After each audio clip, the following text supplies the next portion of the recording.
Bangladesh Pakistan one day সিরিজের প্রথম ম্যাচে মিরপুরে যেন ঝড় উঠেছিল। শক্তিশালী পাকিস্তান মাত্র ১১৪ রানে অল আউট, আর বাংলাদেশ সেই লক্ষ্য তাড়া করে জিতে গেল চোখের পলকে। নাহিদ রানার আগুনঝরা বোলিংয়ে ভেঙে পড়ল পাকিস্তানের টপ অর্ডার, আর ব্যাট হাতে তানজিদ তামিমের ঝড়ো 50-তে ম্যাচ শেষ হয়ে গেল ইফতারের আগে। পুরো ১০০ ওভারের ম্যাচ শেষ মাত্র ৪ ঘন্টায়। এমন দাপুটে এক পেশে জয় শেষ কবে দেখেছে বাংলাদেশ?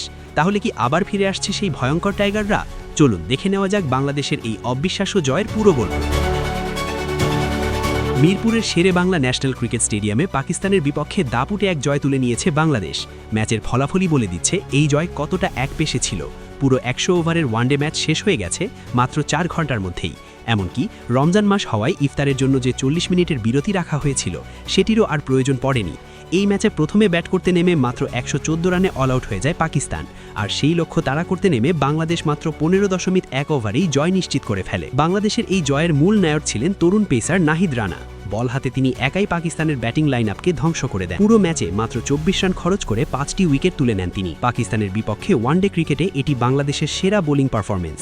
এর আগে এই রেকর্ডটি ছিল মুস্তাফিজুর রহমানের, যিনি এক ম্যাচে ৭৫ রান দিয়ে ৫ উইকেট নিয়েছিলেন। ম্যাচের শুরুতে অবশ্য পাকিস্তানের শুরুটা খুব একটা খারাপ ছিল না। প্রথম ৯ ওভারে তারা ৪১ রান তুলে ফেলেছিল কোনো উইকেট না হারিয়ে, কিন্তু পাওয়ার প্লেয়ের শেষ মুহূর্তে আক্রমণে এসে ম্যাচের মোড় ঘুরিয়ে দেন নাহিদ রানা। তার দ্রুত গতির বোলিং এবং বাউন্সারের সামনে পাকিস্তানি ব্যাটাররা কার্যত অসহায় হয়ে পড়ে। প্রথমে তিনি তুলে নেন ওপেনার শামিলকে, এরপর একে একে আউট করেন গুরুত্বপূর্ণ ব্যাটারদের, যার মধ্যে ছিলেন পাকিস্তানের নির্ভরযোগ্য ব্যাটার মোহাম্মদ রিজওয়ান। পরবর্তীতে সালমান আলী আগাকেও আউট করেন নাহিদ রানা। শরীর বরাবর করা এক বাউন্সার খেলতে গিয়ে সিলি পয়েন্টে ক্যাচ দেন তিনি।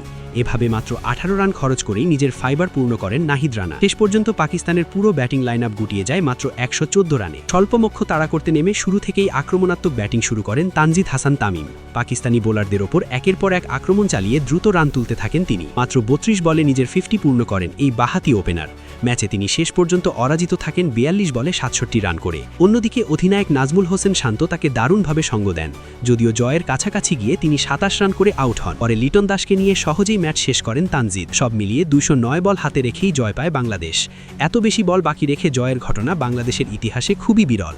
এর আগে ২০২৩ সালে আয়ারল্যান্ডের বিপক্ষে ২২২ বল বাকি রেখে এবং ২০০৯ সালে জিম্বাবুয়ের বিপক্ষে ২২৯ বল হাতে রেখে জয় পেয়েছিল টাইগাররা। এই জয়ের মাধ্যমে ২০২৭ বিশ্বকাপে সরাসরি খেলার মিশনও দারুণভাবে শুরু করল বাংলাদেশ। আর এমন দাপুটে পারফরমেন্স নিঃসন্দেহে পুরো দলের আত্মবিশ্বাস কয়েক গুণ বাড়িয়ে দেবে। এখন প্রশ্ন একটাই, এই জয় কি নতুন এক শক্তিশালী বাংলাদেশের সূচনা, নাকি আবারও ফিরে আসছে সেই ভয়ঙ্কর টাইগাররা যাদের একসময় সমীহ করত বিশ্ব ক্রিকেট?